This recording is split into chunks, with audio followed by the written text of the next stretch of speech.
جی السلام علیکم۔ حج کے بعد مسجد نبوی کا ماحول دیکھیے گا آپ۔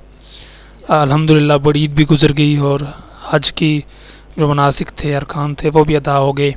حاجی حضرات کچھ اپنے اپنے ملکوں اپنے گھروں کو واپس لوٹ چکے ہیں اور کچھ ابھی یہیں ہیں۔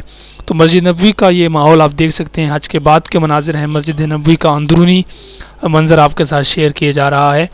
یہ آپ دیکھ سکتے ہیں کہ رش اس حساب سے نہیں ہے جیسے نارمل دنوں میں آپ نے دیکھی تھی، اور حج کے دنوں میں تو بہت ہی زیادہ تھی۔ بہرحال یہ دیکھ لیں جا بجا جو ہے نا وہ کچھ لوگ عبادت کرتے ہوئے قرآن پڑھتے ہوئے جو ہے وہ آپ کو نظر آ رہے ہیں۔ یہ اندر کا ماحول ہے مسجد نبوی کا۔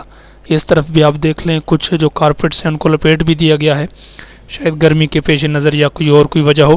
ان بھائی صاحب کو دیکھیں یہ کیا کر رہے ہیں۔ تو آگے چلتے ہیں، ذرا آگے چل کے آپ کو مناظر دکھاتے ہیں۔ یہ ویڈیو اگر آپ کو اچھی لگ رہی ہے تو لائک کر دیں، چینل سبسکرائب کر دیں، اور ساتھ میں کمنٹس میں یہ لازمی بتائیں کہ یہ ویڈیو آپ کہاں سے دیکھ رہے ہیں، لازمی بتائیے گا، ٹھیک ہے۔ تو یہ دیکھ لیں، یہ آب زمزم کے کولر پڑے ہیں، ان میں آب زمزم موجود ہوتا ہے۔ یہ ساتھ جوتے رکھنے کی جگہ ہیں، اوپر قرآن مجید رکھنے کے لیے بھی جگہ بنائی ہوئی ہیں۔ تو ماشاءاللہ بہت ہی خوبصورت منظر ہے۔ یہاں دل کو ایک سکون ملتا ہے۔ جو لوگ مسجد نبوی آئے ہیں ان کو اس بات کا اندازہ ہے کہ یہاں بیٹھنا اٹھنا چلنا کتنا جو ہے وہ سکون دیتا ہے۔ تو یہ آپ دیکھ سکتے ہیں اس جگہ سے بھی جو ہے نا وہ کچھ کارپیٹس کو ہٹا دیا گیا ہے۔ اس کی کیا وجہ ہو سکتی ہے؟ کچھ خاص وجہ ہوگی شاید۔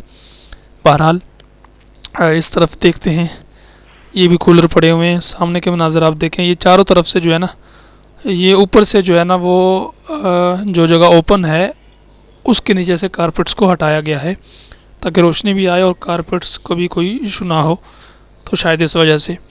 باقی یہ ہے کہ یہ مناظر آپ دیکھ سکتے ہیں، اندر کے رش بھی اتنا نہیں ہے اور بالکل پرسکون ماحول ہے۔ تو مزید ایسے ہی ویڈیوز دیکھنے کے لیے آپ ویڈیو کو لائک شیئر اور چینل سبسکرائب کیجیے گا۔